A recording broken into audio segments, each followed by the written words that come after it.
ঘোরাঘুরি করে আসলাম, কিন্তু ঘুরতে গেলেও একটি রিস্ক মালয়েশিয়াতে। কারণ ইমিগ্রেশনের সামনে পড়লে আর ওখানে রক্ষা নেই।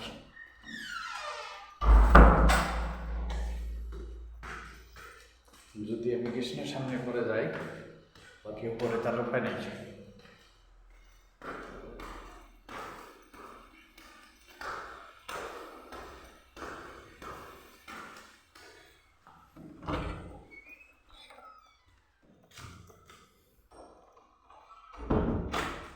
ইমিগ্রেশনের সামনে যদি পড়ে, যাদের কাগজ আছে, ফ্যাক্টরিতে থাকে, তাইলেও তারা ধরলে তারা 14 দিন তাদের জেল খাটতে হইব।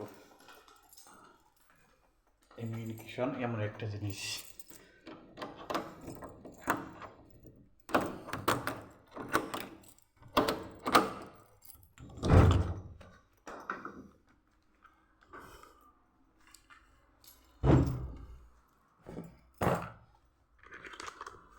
ইমিগ্রেশন অনেক করা মালয়েশিয়াতে।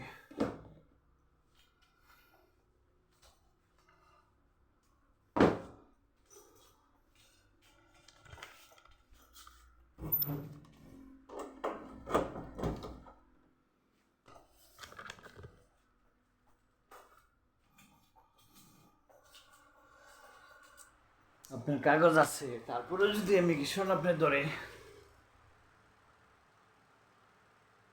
তাহলে 14 দিন জেলে নিশ্চিত খাটতে হবে। 14 দিনের জেলে আর মাপ নাই।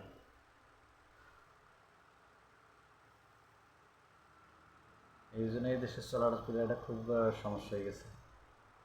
কাগজ থাকলেও কোনো লাভ নেই। আর যারা বৈধ, তো তারা বৈধই, তারাই একভাবে রয়েছে, তাদেরও যে জীবন হাতের মুঠে রয়েছে। অনেক লোক জঙ্গলে ঘুমায় লাভ পায় না, জঙ্গলে আনা দেয়। রাত্রে লাইট নিয়ে যায়, হ্যাঁ, ওই জঙ্গলে ইমিগ্রেশন ঢুকে ওখানে যায় করার কিছুই নাই ভাই। এই নাম মালয়েশিয়ার প্রবাস। এই জন্য মালয়েশিয়ারে ভাই, হাই রে হাই, মালয়েশিয়ার টাকা ওরে। এই মালয়েশিয়া কেউ দেড় কেদু না, কেউ হইলে পিঠা না। অনেক মানুষ ধরা চলে চায় চিন্তা খাইতেছে আর কয়দিন মেসেজ দিব, বা এক জায়গায় থাকতেছে, একজন থাকতে দিছে, কয়দিন মেসে থাকতে দিব। এদেশে তো হলো বাংলাদেশের মতো বাড়িঘর না যে আপনি হলো রাত্রেও 6 মাস 7 মাস রাখলেন একটা রুমে। আপনি বড় জোরে রুমমেট করে আর যারা আছে তাদের রিকোয়েস্ট করে হয়তো 2 3 দিন 4 দিন রাখবেন। তার তো উপায় নাই, কাজ নাই, তার রুম নাই। কাজ না থাকলে কোথা থেকে ভাড়া দিব? আর কাগজপত্র না থাকলে তো তাদের রুমই দেওয়া নিষেধ টোটাল। তো সবাই ভালো থাকেন, সুস্থ থাকেন।